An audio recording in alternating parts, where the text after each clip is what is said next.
We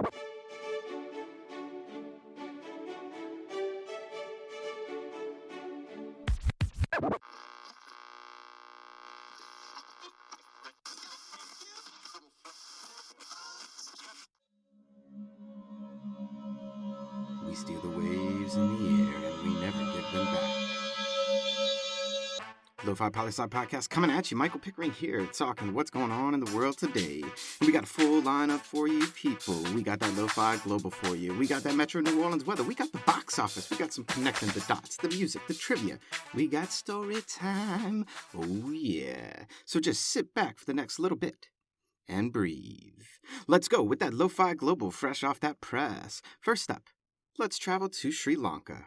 The government has issued a state of emergency, a 36-hour curfew, blocked Twitter, Instagram, Facebook, WhatsApp, and is just clamping down hard like on protest against the president that started last week. And look, the economic situation in Sri Lanka has been pretty bad, and it's just been getting worse. And the people, well, they have something to say about it. But the president appears to only be answering by calling out the military.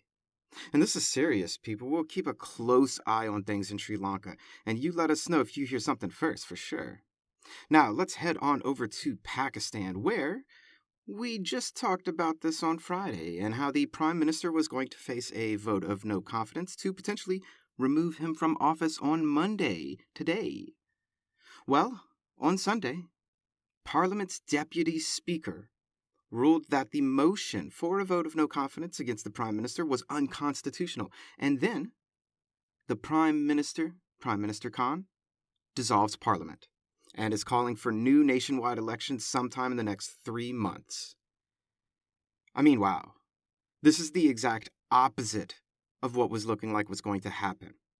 I mean, remember on Friday we talked about how parliamentary systems versus presidential systems, how parliaments could get rid of prime ministers much easier than Congress could get rid of a president. Well, the same is true in the opposite direction, really. Generally speaking, in a presidential system, there is no way for a president to get rid of Congress. But in lots of parliamentary systems, the prime minister has the right to dissolve parliament and call for new elections. And that's what we're seeing here in Pakistan. Now, the opposition is challenging this and going to the Supreme Court with it, so we'll see what happens next. And really, by the time this comes on air, because of recording and release delays and getting news from me to you, the Supreme Court may have already ruled, or something else could have already happened. So eyes wide open, people. Lots going down in Pakistan right now.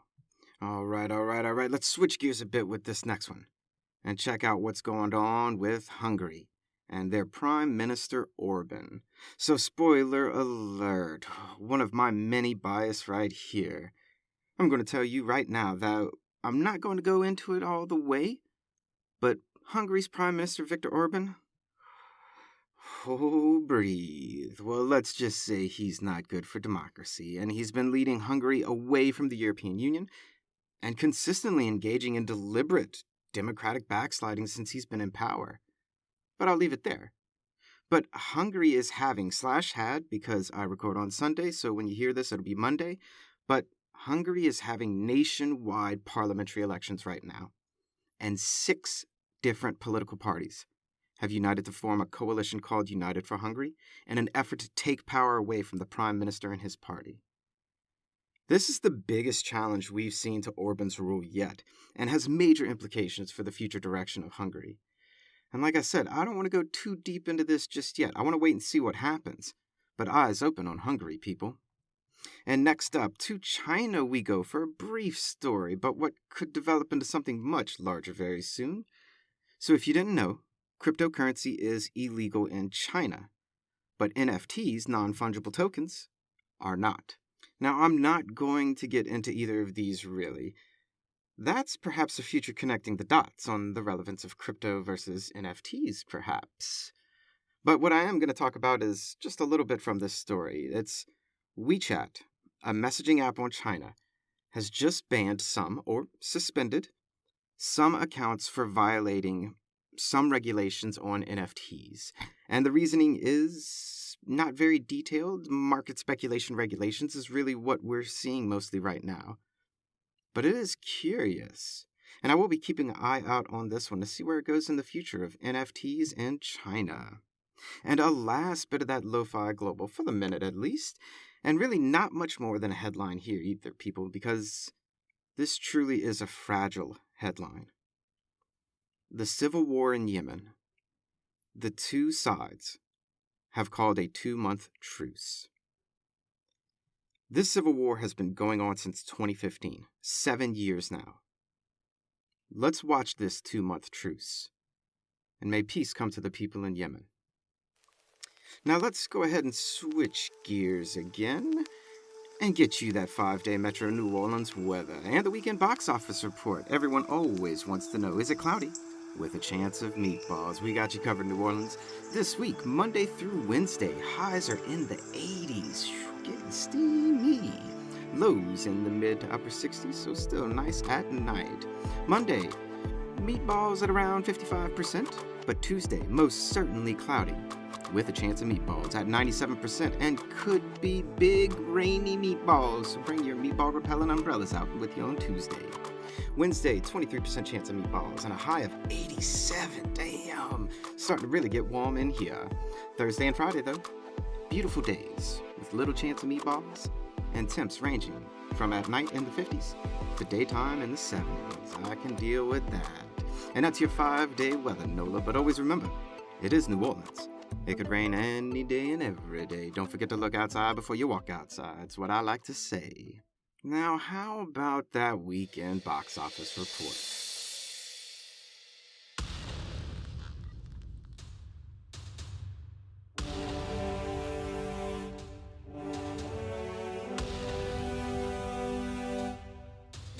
Stop the music. It's crazy. Ukraine news was the only thing that could break the COVID headlines. And certain events at the Oscars are the only thing that could break the Ukraine headlines. Hollywood in the news cycle, what can we say? To the box office, let's go! And what did people check out in cinemas this weekend? Coming in at number 5, Jujutsu Kaisen at $1.9 million at the box office. Number 4, Uncharted at $3.6 million in ticket sales. Number 3, The Batman at $10.8 million. Only another billion or so left to go, and you can beat Spider-Man. Yeah, we ain't gonna see that happen.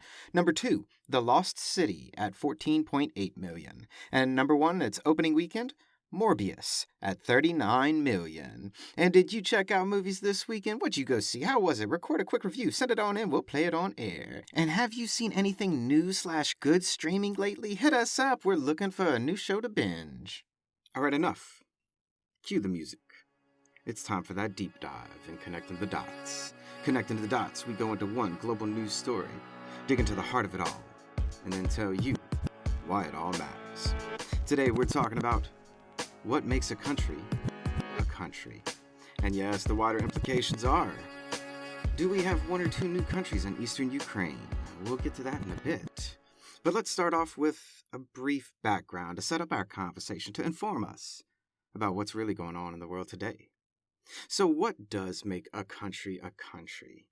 And generally in Poli Sci, we say a few things are needed to truly quantify a country as being a legitimate state. Number 1, you need clear borders and control of those borders by a central government. Number 2, that government has to have the monopoly on the use of violence in the country. Number 3, the government has to have internal legitimacy. And number 4, the country has to have external sovereignty and international recognition. And some people add a little more or a little less, but that's a good starting point for our conversation. Now, where do these qualifications come from, you may ask? Where does this state system, if you will, begin? In Western academia, we generally point to the European 17th century and the Treaty of Westphalia in 1648. And this was the first time that European countries enshrined the idea of sovereignty and the respecting of borders and not meddling in other countries' domestic affairs. Now, sovereignty, a word that gets thrown around a lot these days. But in reality, it's always been thrown around. And in reality, the idea of sovereignty goes back much further than that, because it's that age-old idea of, you don't play with my toys, and I won't play with your toys. Simple as that. But the biggest difference between now and back in the day is that back in the day, the world was never connected like it is today. Globalization over the past few hundred years has really connected countries like they've never been connected before in all of human history. We didn't have the technology of shipbuilding to connect ourselves as one species. But that has changed. And since after World War II in 1945 and the end of the Cold War in 1989/1991, there's about 200 countries in the world. And 193 United Nations member states, meaning countries. Now, I bring that up because a lot of people say, when asked, how many countries are there in the world, they simply quote the 193 member states number. Now, I'm not saying anyone's wrong to do that, but I am saying that by doing that, you're accepting a very big rule of the game. You're saying if you're not a United Nations member state, then you're not a country, period. And for myself, I am not comfortable at all saying that. But it most certainly follows one of the Poli Sci criteria of international recognition, that's for damn sure. Now, what does any of this have to do with what's going down in eastern Ukraine and the declaration of an independent statehood? Well, let's connect some dots, people, because this isn't just about that. It is about the Donbas region of Ukraine. It's about Transnistria and Moldova. It's about South Oasia, Georgia, Somaliland, Somalia, Western Sahara, Morocco, Palestine, Israel, Tigray, Ethiopia, Taiwan, China, the Democratic People's Republic of Korea, or the Republic of Korea, and really quite a few others, in fact. The international system at the moment is at odds with itself over what makes a country and how a country goes about becoming a country. And the international system is at odds with itself because the United Nations is not a planetary government. There is no planetary government. And there are no set rules on what makes a country or how to go about correctly making a country. The international system, at its very core, is arguing about what sovereignty means and when states have the right to violate other countries' sovereignty. Period. Now, we ain't your grandpappy's Fox nor your sister CNN. We be Lofi Poli Sci, which means we bring that political science perspective, and political science is about predictions. So let's make some and see just where this story may go moving forward. In the near future, we do not see the question of what makes a country and how to go about correctly creating a country being answered anytime soon.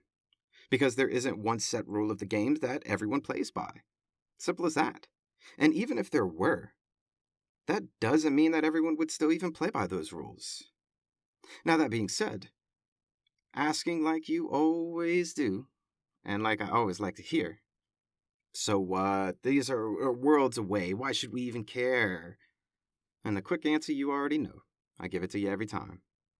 I cannot, nor will I ever, tell you what to care about. People are different. They're diverse. It's your business what you care about. Instead, what I'll do is I'll tell you why this story matters to me. You see, so long as these questions go unanswered, conflict, and I mean domestic as well as international conflict, will persist as a byproduct of it.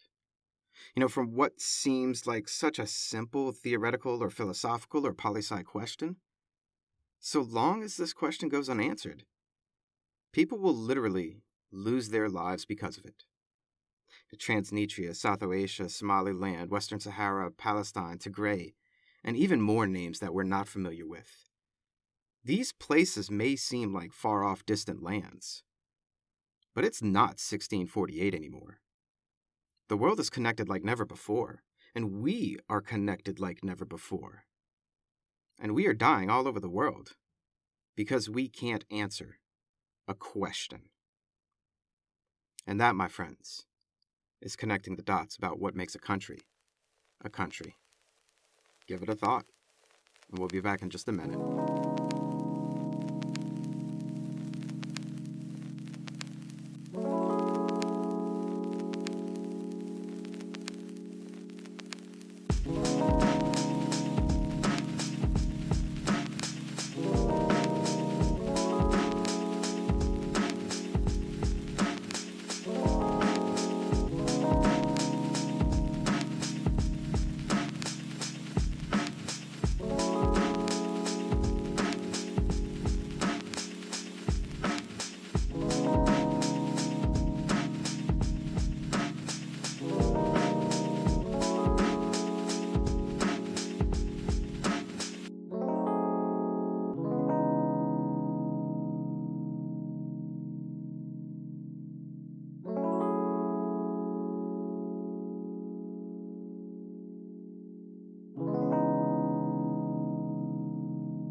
notch with our very own luscious Luna Lo-Fi.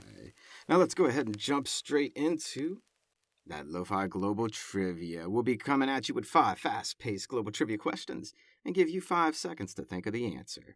Number 1. In alphabetical order, what's the first country? And 5, 4, 3, 2, 1. Survey says, it entirely depends on the language you're speaking. Case in point, Allemande, Deutschland, Germany, all the same country. 3 different languages, starting with 3 different letters. Number 2, what country is Lesotho inside? And 5, 4, 3, 2, 1. The answer? South Africa, one of the few countries to be completely landlocked by only one other country. Number 3, the country of Swaziland changed their name to what?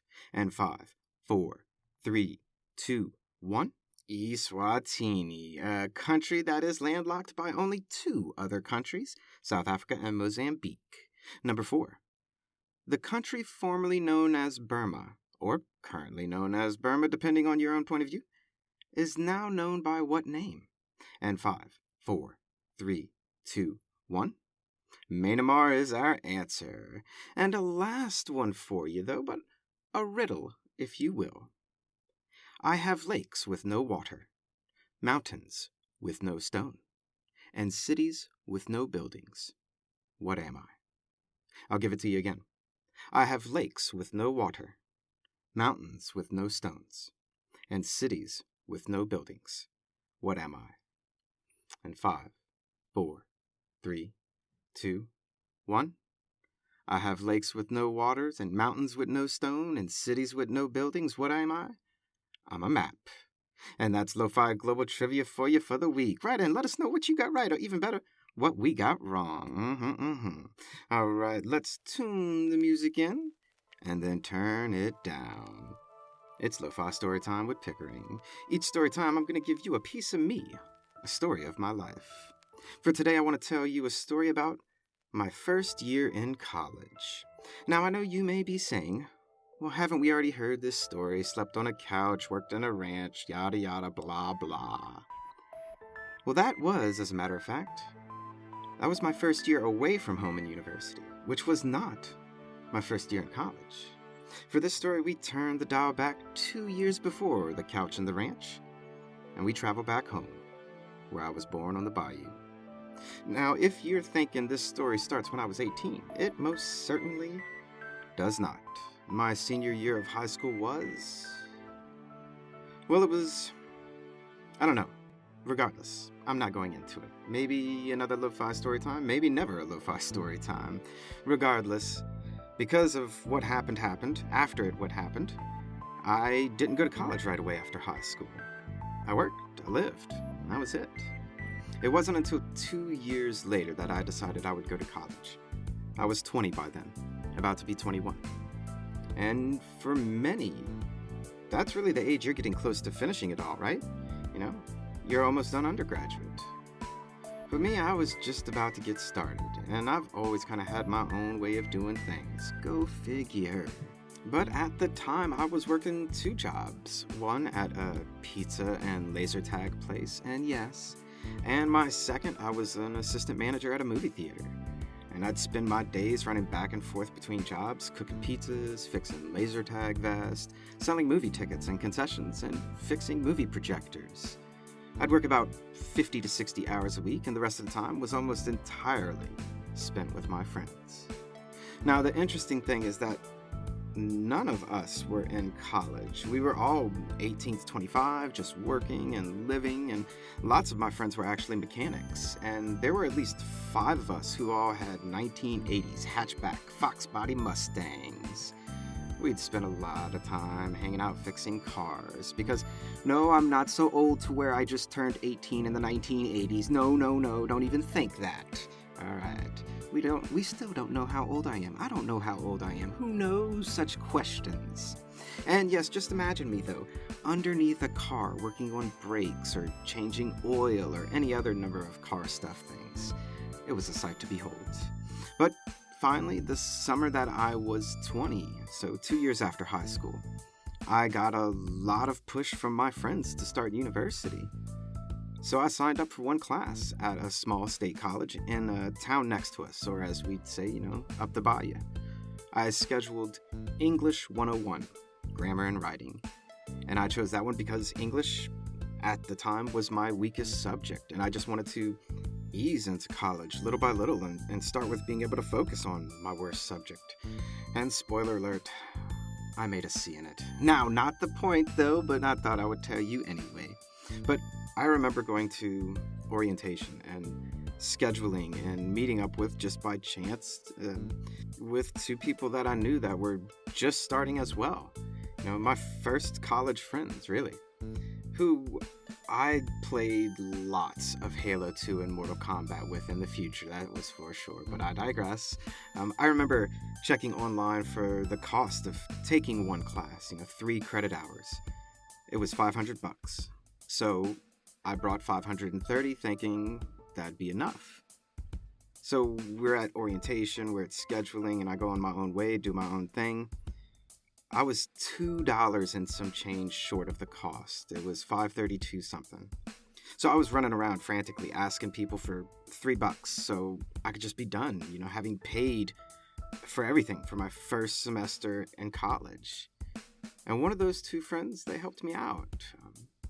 And thus I started college. First semester, 1 class, 3 hours. Second semester, 2 classes, 6 hours. Third and fourth semester, 4 classes each, 12 hours a semester. My first 2 years of university, I accumulated 33 hours. Now, I know what you may be thinking. Come on, really? 2 years, 33 hours? You're supposed to do that in 1 year or 2 semesters. And believe me, I know. But for me, I needed those 2 years to transition my life. And it was a slow transition, to be sure. And working 2 jobs, going to college, hanging out with friends, you can imagine my sleep schedule, or rather, lack thereof. And while $532 may not seem like a lot of money to many people, it was a lot to me. And college was just getting more and more expensive every other semester, and I had to keep working more and more. And then slowly over those 2 years, I had less and less time with my friends. And I spent more and more time at coffee shops or donut shops doing schoolwork. And before I knew it, 2 years had passed, and I was sleeping on a couch working on a ranch. My first semester away from home at university. I was 22, about to be 23, which was really my 3rd year in college and my 2nd university I'd go to.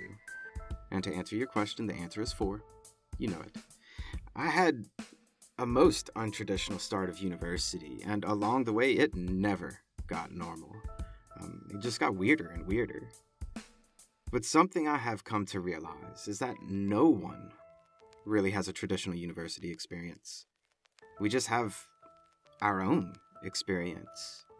And look, there's a lot of things I'm leaving out that took place during those first 2 years. Like, how much Xbox did he play? And I wonder what his dating life was like. And well, you can keep wondering, because both of those things will never make it to a lo-fi story time. No, indeed. But the one thing that has stuck with me for all the years since then is the $532. It's how it all got started. It's how my life changed forever. And most importantly, it would have never happened without someone helping me out, giving me that $2 and some change. My story only has a beginning because of other people's kindness. My story only kept going because of other people's kindness. And while that $2 and some change may not seem like much to us now, and even then may not have seemed like much to anyone, really, well, it's just amazing how much a little kindness can change a person's life. Thank you to everyone throughout the years who's been kind. And now you know the abbreviated version of how my university career really got kicking. But naturally, you may be asking, well, how did undergraduate end for him? And that, my friends, is a different lo-fi story time. Let's take a quick musical break. Gotta get my hydration on, and we'll be back in a minute with a few pieces to close us out on.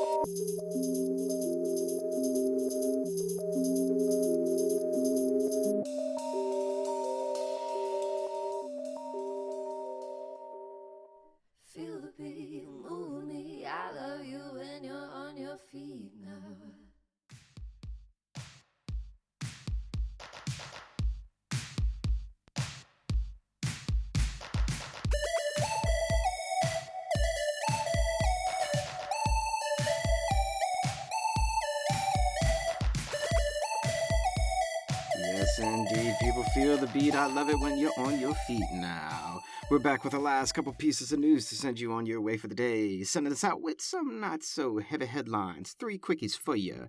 France has presidential elections next week, and far-right candidate Marine Le Pen is running again. We'll be watching France. Who will be your next president? ? And Costa Rica is having presidential elections today, or yesterday for all you listening on Monday. Who will be the next president of one of the freest countries in the Americas? We'll let you know on Friday. And in Afghanistan, the Taliban has officially banned opium production, use, and transportation.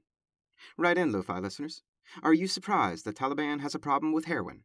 We're curious your thoughts. And that's it. It's a brief snapshot of what's going on in the world today. Check out Friday's latest blog and Saturday's letters of the Lofi Poli Sci, both on lofipolisci.com. Our letters theme this issue was the world and its states. And it's not a cliche or a catchphrase. It's a lifestyle. Always remember that Lofi Poli Sci is more than just me. It's the we that we be. Talk to you next time, Lo-Fi listeners. Pickering, signing off.